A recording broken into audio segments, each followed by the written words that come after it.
Salam hangat untuk Anda semua jemaat GBI Ebenezer. Kita tahu nih, Anda sedang dalam masa doa khusus ya, menyambut Pentakosta. Iya, masa-masa yang spesial ya. Banyak yang pasti merindukan pengalaman baptisan, kepenuhan, dan kuasa Roh Kudus lebih lagi. Betul. Nah, pas sekali. Hari ini kita mau bahas sebuah perenungan yang sangat relevan dari Kisah Para Rasul 1 ayat 8. Kita mau coba gali lebih dalam. Kenapa sih kuasa yang Anda rindukan itu diberikan Tuhan? Menarik sekali.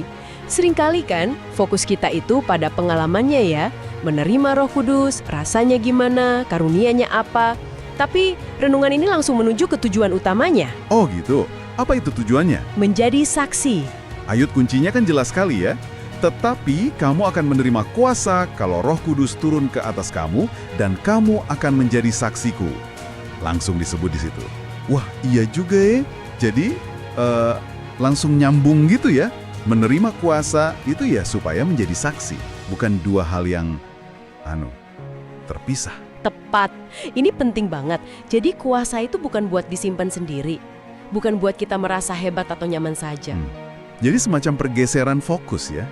Dari mungkin yang tadinya mikir, biar saya penuh. Jadi, biar saya bisa meluap keluar untuk orang lain. Nah, itu dia. Penulis renungan ini menggarisbawahi kuasa itu sarana, bukan tujuan akhir. Tujuannya yaitu tadi kesaksian. Dan kesaksian ini ada beberapa aspek penting loh. Oke, apa aja tuh? Pertama, Roh Kudus itu kasih kuasa untuk memberitakan Injil. Ingat Petrus gak? Sebelum Pentakosta, wah dia takut banget kan, sampai menyangkal Yesus. Iya betul. Sampai 3 kali malah. Ribuan orang. Luar biasa kan perubahannya. Ketakutannya hilang, diganti kuasa. Wah iya. Contoh yang kuat sekali itu. Jadi bukan cuma soal tahu firmannya, tapi ada keberanian dan semacam daya ilahi gitu ya untuk ngomonginnya. Betul. Dan itu nyambung ke poin kedua yang disorot di sini. Menyampaikan firman dengan urapan. Urapan, maksudnya gimana tuh urapan? Urapan itu bisa dibilang semacam bobot atau efektivitas ilahi di balik kata-kata kita. Jadi bukan cuma kata-kata kosong. Oh, jadi pesannya kena gitu ya? Iya, seperti Paulus bilang kan di 1 Korintus 2 ayat 4, kesaksiannya itu bukan karena kata-kata hikmat manusia, tapi karena ada bukti kekuatan roh. Pesannya jadi berkuasa bukan cuma karena retoriknya bagus. Oke, saya nangkap. Jadi kuasa bicara, terus ada bobot ilahinya. Terus ada lagi, Yang ketiga ini mendasar sekali. Menjadi terang dan garam dunia. Ini bukan cuma soal ngomong, tapi seluruh hidup kita. Maksudnya? Iya, bagaimana kita hidup sehari-hari, kasih kita, sukacita, kesabaran, buah roh itu loh. Itu jadi kesaksian yang dilihat orang. Orang lihat hidup kita, mereka lihat Kristus. Itu kesaksian yang kuat banget. Jadi lengkap ya. Mulai dari keberanian ngomong, kualitas pesan yang ada bobotnya, sampai ke integritas hidup kita sehari-hari. Nah, di ayat 8 itu kan Yesus juga kasih semacam peta ya. Yerusalem, Yudea, Samaria, ujung bumi. Betul sekali. Itu menunjukkan jangkauannya. Mulai dari Yerusalem. Itu ya, lingkungan terdekat kita, keluarga, teman gereja, komunitas kita. Oke, mulai dari yang paling dekat dulu. Iya, terus meluas ke Yudea dan Samaria. Ini lingkungan yang lebih besar.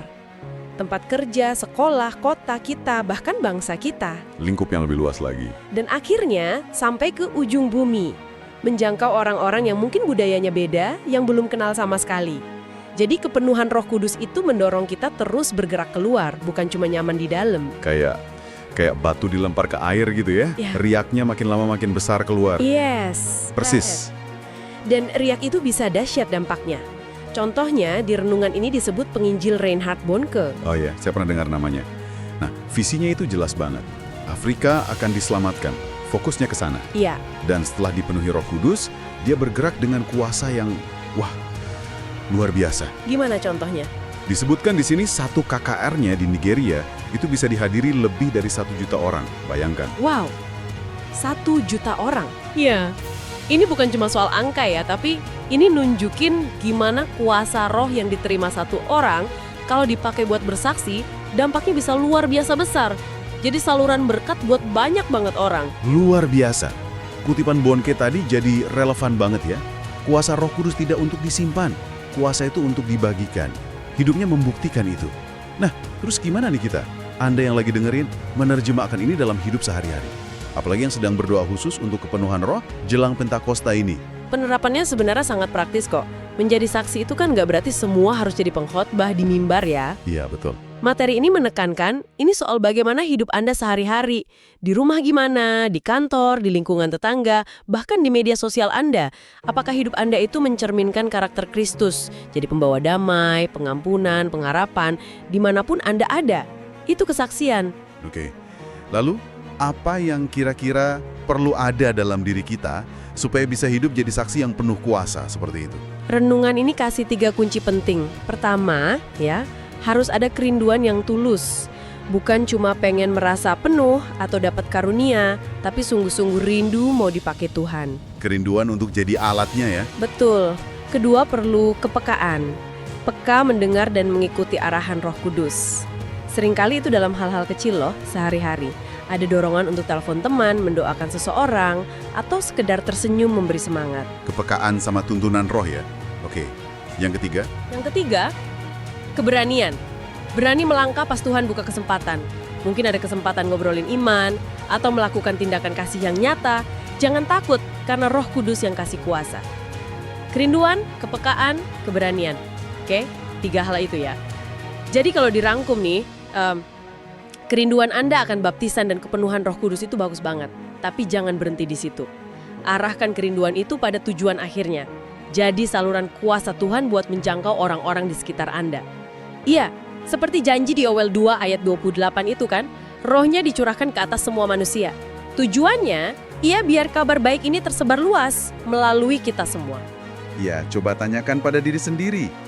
Apakah fokus doa saya selama ini lebih banyak untuk diri sendiri saja? Siapa ya orang-orang di Yerusalem saya, di sekitar saya, yang Tuhan mau saya sentuh dengan kasih-Nya saat ini? Dan mungkin yang paling penting, adakah kesediaan di hati Anda untuk bilang, iya Tuhan, pakai aku untuk jadi saksinya dimanapun Anda ditempatkan hari ini? semoga perenungan dari Kisah Para Rasul 1 ayat 8 ini bisa memperkaya doa dan persiapan Anda semua di GBI Ebenezer menyambut Pentakosta ya. Kiranya kepenuhan Roh Kudus yang Anda nanti alami benar-benar mendorong Anda keluar menjadi saksi Kristus yang berkuasa dan membawa dampak nyata. Tuhan memberkati.